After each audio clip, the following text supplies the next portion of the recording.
The conflict that took place on Bougainville, an island that is still part of Papua New Guinea, but has long struggled to become an independent nation.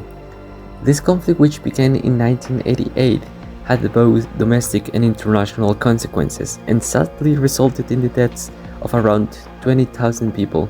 It's a powerful case of how local injustices can spark a much longer crisis. The root of the conflict lies in the exploitation of Bougainville resources. When the Pamguna mine opened, it brought in thousands of migrant workers and disrupted the local environment. People were upset over unpaid royalties, polluted rivers, and land that was stripped and left unusable. The Bougainvilleans felt ignored and their concerns dismissed, which planted the seeds for future resistance. Things escalated in 1988 when Francis Ona, a local landowner, began organizing sabotage attacks on the mine. By 1989, operations were forced to stop. But it wasn't just about the mine. The political and economic inequalities, along with repression from the government, pushed people to take a stand for their rights in land. There were several key actors in the conflict. The Bougainville Revolutionary Army fought for independence with strong support from local communities. Meanwhile, international actors like the United Nations, Australia, and New Zealand helped mediate. Each played a role in shaping the direction and outcome of the peace process. After the mine shut down, violence continued. The Papua New Guinea government imposed an economic blockade in 1990, which made life even harder. Over the years, several armed groups formed. Fortunately, peace talks began in the late 1990s, leading to the 1998 Lincoln Peace Accord and the 2001 Bougainville Peace Agreement, which granted autonomy and the promise of a future referendum. Today, the impact is still felt. A recent study shows how that trauma and violence remain serious issues. Much of the island's infrastructure was destroyed. However, a major step forward came in 2019 when 97% of voters supported independence in a referendum. Still, the nation parliament hasn't ratified it, creating tension and uncertainty. The ideal outcome is for Bougainville to peacefully separate and be recognized as a fully independent country. This would include ratification from Papua New Guinea, international recognition, and ongoing cooperation between the two.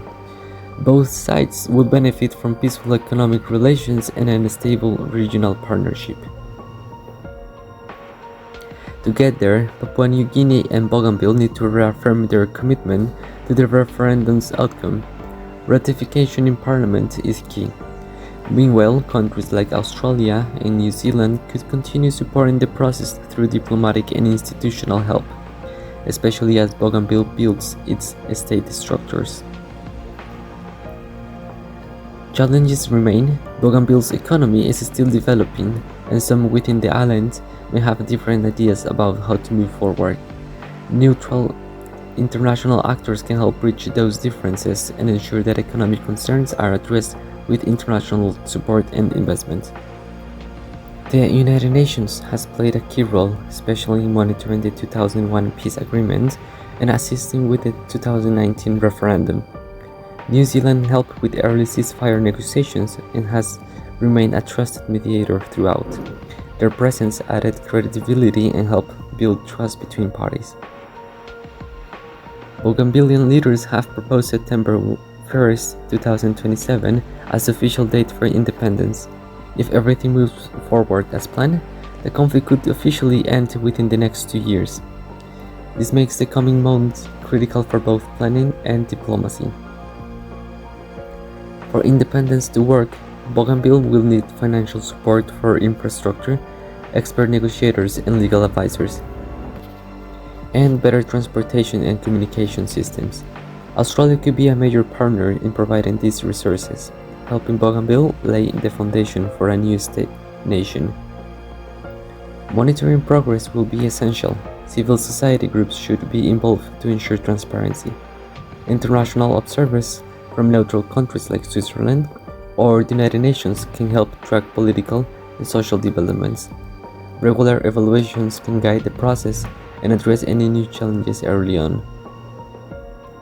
In conclusion, this conflict was born out of injustice and the community's demand for dignity, recognition, and control over their future, while peace efforts have come a long way.